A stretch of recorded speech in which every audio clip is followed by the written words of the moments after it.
Welcome to the October monthly market report. Today we're zeroing in on two key shifts shaping the market right now. First, what's really behind the mortgage rate whiplash. Second, how is the housing market adjusting in real time? If you're watching on your phone, turn it sideways to review the graphs as they tell a story behind the numbers. I'm Pam Sawyer with Metro Detroit Home Experts, and in this report you'll learn how to save when you buy and make more when you sell. Because when you know your numbers, you understand how they represent your money. So let's get started. Let's start with the economy because these reports directly shape mortgage rates. Inflation has kept mortgage rates high for the past few years. But in mid-September, we saw a sudden drop in rates. That kind of swing always raises questions. Why? That sharp move followed a weak jobs report, and investors pulled back from risk and moved money into the bonds, pushing rates much lower. 2 days later, everything flipped. The Fed cut interest rate, investors shifted gears, and the 10-year Treasury yield spiked, driving mortgage rates right back up. These swings shook investors' confidence. Major economists put the recession back on the table, and 2/3 of Americans now believe a downturn is coming. So here's the big question. How can you tell where mortgage rates are heading next? Let's break it down so you can start reading the same signals the pros watch every day. When I talk about mortgage rates, I'm referring to the 30-year base rate, not the rate a lender quotes you personally. That base rate doesn't include your credit score, down payment, or lender's fees. Those factors can shift your actual rate up or down. Here's the formula lenders use to set mortgage rates. The 10-year Treasury yield sets the foundation. Add the mortgage-backed securities, or MBS gap for short, and together they form the mortgage rate. Now, the MBS gap is where things get interesting. Unless you track the prices and trends every day, it will be hard for you to predict on your own. In the blog post, I break down where the MBS gap could land and how it could affect mortgage rates up or down. Here's a sample of the daily mortgage rate prediction released around 11 a.m., including a direct link to today's mortgage rate alert so you can follow right along. The actual mortgage rates are posted daily between 1 and 2 p.m. On the graph to the right, you'll see the 10-year Treasury yield and how it changed from the day before. Did it rise or fall? Next, I post the MBS gap. That number shows whether it helped pull rates down or push them higher. Now look at the graph on the left. It uses the same formula, but it shows the rates what they could be if the MBS gap returned to the 50-year average. It highlights just how critical mortgage-backed securities are in shaping the mortgage rate. Several lenders are projecting lower rates ahead, but that depends on economic condition, tariffs, Wall Street investors, and the federal deficit, none of which lenders control. You'll find all these details plus supporting graphs and explanation inside the Market Update Report, or just follow the instructions in the description. Want to find out what other lenders are offering for rates and fees? Mortgage Daily News has it all. Scroll down to compare rates from multiple lenders. Start by updating the filters to match your loan amount, credit score, and down payment. It's a powerful tool, and when you're interviewing lenders, you can compare to see how each quote stacks up. That way, you'll see real numbers based on your situation, not just averages. Also, ask your lenders whether they're using the federal underwriting system or a private platform.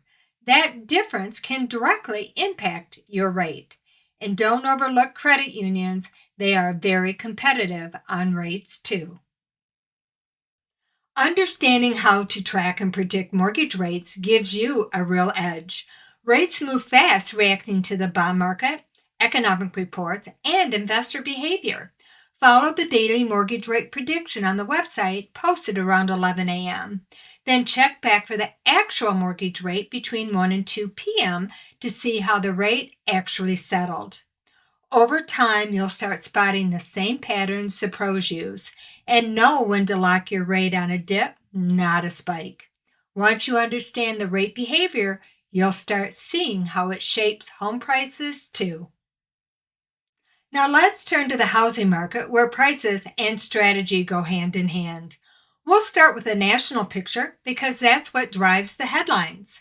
Across the U.S., home prices are cooling and more sellers are cutting their asking prices. So what's causing the price reductions?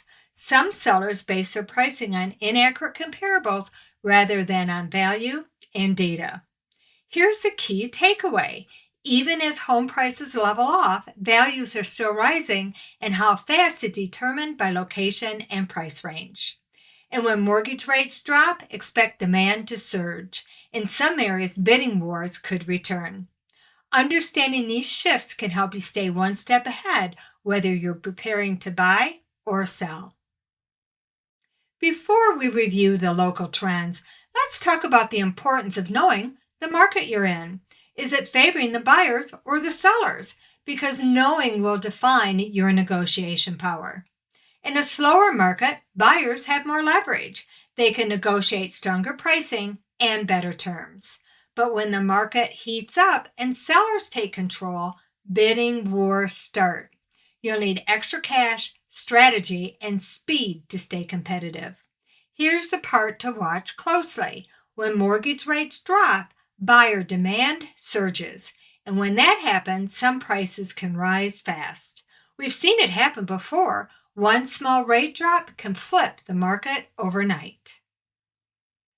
Now the local trends. Let's take a closer look at Macomb and Oakland County. I'm walking you through the county level trends so you know what to look for when you're reviewing the city level data.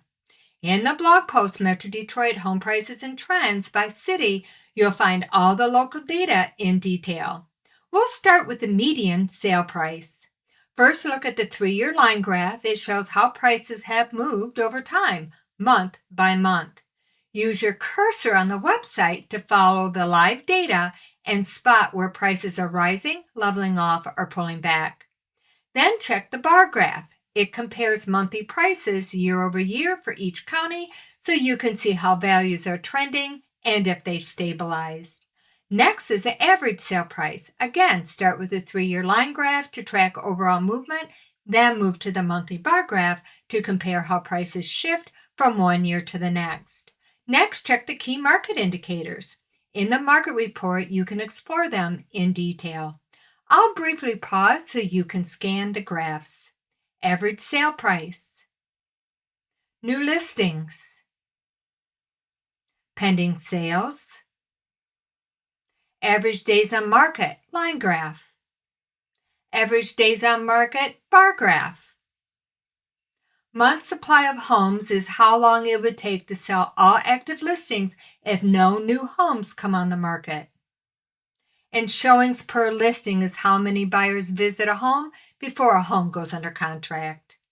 Each graph shows where the momentum is building and how quickly the market can shift when the demand picks up. The blog post includes live interactive graphs pulled directly from the multiple listing service.